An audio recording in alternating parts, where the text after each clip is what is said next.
Hi friends, welcome back to my vlog. இந்த vlog பார்த்தீங்கன்னா குட்டீஸோட ஆனுவல் டே லாஸ்ட் ஃப்ரைடே நடந்துச்சுங்க. அன்றைக்கி மார்னிங்லேருந்து ஈவினிங் வரைக்கும் அப்பப்போ கொஞ்சம் கொஞ்சமாக ஷூட் பண்ணதை நான் ஒரு விலாகாக இதில் கொடுத்துருக்கேங்க. நம்மலாம் ஸ்கூல் படிக்கும்போது ஆனுவல் டேனாவே ஒரே குஷியாக இருப்போம் இல்லைங்களா. ஒரு 2 வீக்ஸ் ப்ராக்டிஸ் அது இதுன்னு கிளாஸே நடக்காது. அப்படிதாங்க நம்ம குட்டீஸும் 2-3 வீக்ஸாக ப்ராக்டிஸில் தான் இருக்கிறாங்க. ஹாஃப் டே கிளாஸ் எடுத்தாங்கன்னா ஹாஃப் டே ப்ராக்டிஸ் இப்படி தான் போயிட்டு இருந்துச்சுங்க. ஆனால் தன்சி குட்டிக்கு தாங்க புதன்கிழமை நைட்டு ஃபீவர் வர ஆரம்பிச்சிருச்சு. மருந்து கொடுத்தா செட்டில் ஆகிட்டு இருந்துச்சுங்க. நல்லா இருந்துச்சு. ஃபீவர் சரியாயிடுச்சுன்னா ஃப்ரைடே ஆனுவல் டேக்கு போகிறதா சொல்லிக்கிட்டு இருந்தா. ஆனால் அவள் புலம்பிக்கிட்டே இருந்தாங்க, என்னடா நம்மளுக்கு மட்டும் ஃபீவர் வந்துருச்சு, அக்கா மட்டும் பார்ட்டிசிபேட் பண்ணுவா, நம்மளால் ஆனுவல் டேயில் பார்ட்டிசிபேட் பண்ண முடியாதா அப்படின்ட்டு. நல்ல வேலைங்க, அவளுக்கு மருந்து கொடுக்க கொடுக்க செட்டில் ஆகிட்டு இருந்துச்சு ஃபீவர். ஃப்ரைடே வந்து ஆனுவல் டேயில் போய் பார்ட்டிசிபேட் பண்ணிட்டா.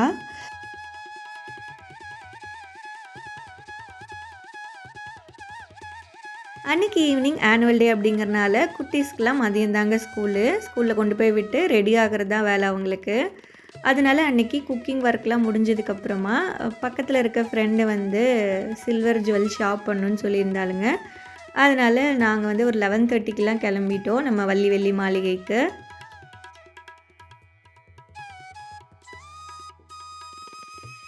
என் ஃப்ரெண்டு நித்யா பார்த்திங்கன்னா அவளோட ஹஸ்பண்ட்க்கு சண்டே பர்த்டே வருது, கிஃப்ட் பண்ணணும், அதுக்கு தான் வந்து பர்ச்சேஸ்க்கு போகலான்னு கூப்பிட்ருந்தாளுங்க. அவள் வேறு ஒரே ஒரு ரெக்வஸ்ட் வேறு, வில்லாக வேறு முன்னாடியே வந்து நீ போட்டுறாத, சண்டே வந்து சர்ப்ரைஸாக நாங்கள் கிஃப்ட் கொடுக்கணும் அப்படின்னு சொல்லியிருந்தாளுங்க. ஃப்ரெண்ட்ஸ், உங்களை யாராவது ஹஸ்பண்ட்க்கு கிஃப்ட் பண்ணியிருந்தீங்கன்னா, அதுவும் பர்த்டேக்கு கிஃப்ட் பண்ணியிருந்தீங்கன்னா கமெண்ட்டில் சொல்லுங்கள்.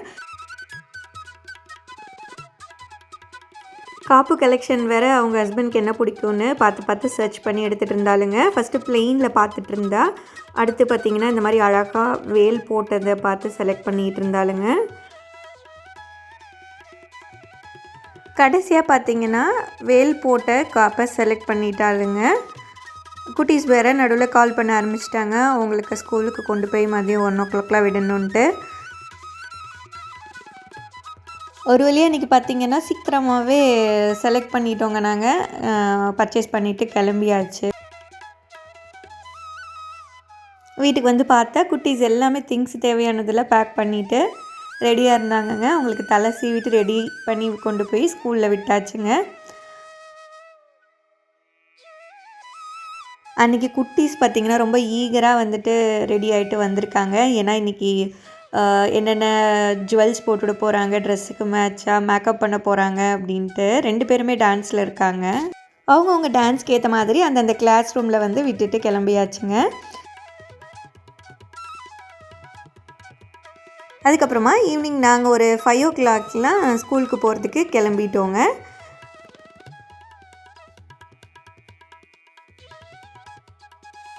நாங்கள் போகும்போதே பாதி சேர்ஸ் ஃபில்லாக இருந்துச்சுங்க. நாங்கள் போய் உக்காந்து ஃப்ரண்ட் எல்லாமே ஃபில்லாக இருந்துச்சு.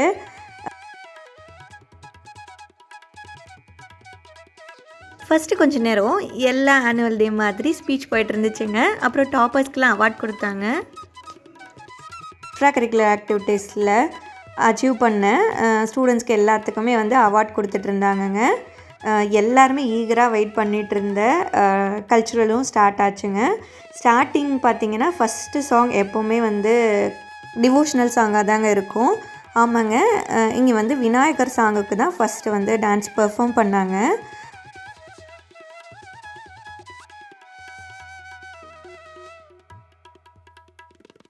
அழகாக முன்னாடி நிற்கிறவங்க பானை மேலே நின்று டான்ஸ் பண்ணிகிட்ருக்காங்கங்க. சூப்பராக இருந்துச்சு. ப்ரீகேஜி, எல்கேஜி, யூகேஜி ஸ்டூடெண்ட்ஸ் எல்லாம் க்யூட்டாக பர்ஃபார்ம் பண்ணிகிட்டு இருந்தாங்க. இங்கேருந்து ஆடியன்ஸ்லேருந்து ஒரு சுட்டி அவங்க ஆடுற ஆட்டத்தை பார்த்துட்டு இங்கேருந்து கை காலெலாம் ஆட்டிக்கிட்டு என்ஜாய் பண்ணிகிட்டு இருந்தாங்க. அடுத்து பார்த்திங்கன்னா இந்த குரூப்பை பற்றி சொல்லி ஆகணுங்க. செமையாக பர்ஃபார்ம் பண்ணாங்க யோகா ரிலேட்டடாக.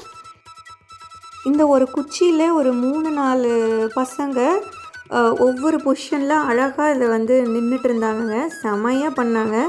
எப்பட்றா அப்படிங்கிற மாதிரி இருந்துச்சு. கோஆர்டினேஷனுமே சூப்பராக இருந்துச்சுங்க. இது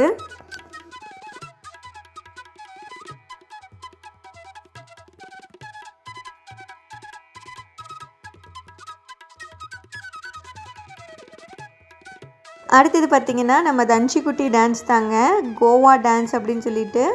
டெய்லியும் ஈவினிங் கொஞ்ச நேரம் பார்த்திங்கன்னா இந்த சாங்கை வீட்டில் போட்டுட்டு ப்ராக்டிஸ் பண்ணிட்டு வேற இருப்பாளுங்க. ஆனால் பையப்பிள்ளை டான்ஸ் ஆடி கீழே ஸ்டேஜை விட்டு வந்ததுக்கப்புறமா அதனால் ஒன்றுமே முடியலைங்க. எகெயின் ஃபீவர் வந்துருச்சு. அப்புறம் அப்படியே தூங்கிட்டாளுங்க. கனிஷ்கா டான்ஸ் முடிகிற வரைக்கும் இருந்துட்டு நாங்கள் கிளம்பிட்டோம். இப்படி தான் ஆனுவல் டே நல்லா சிறப்பாக போச்சுங்க. நம்ம விலாக் இதோட முடியுது. வேற ஒரு நல்ல விலாகில் பார்க்கலாங்க. தேங்க்ஸ் ஃபார் வாட்சிங்.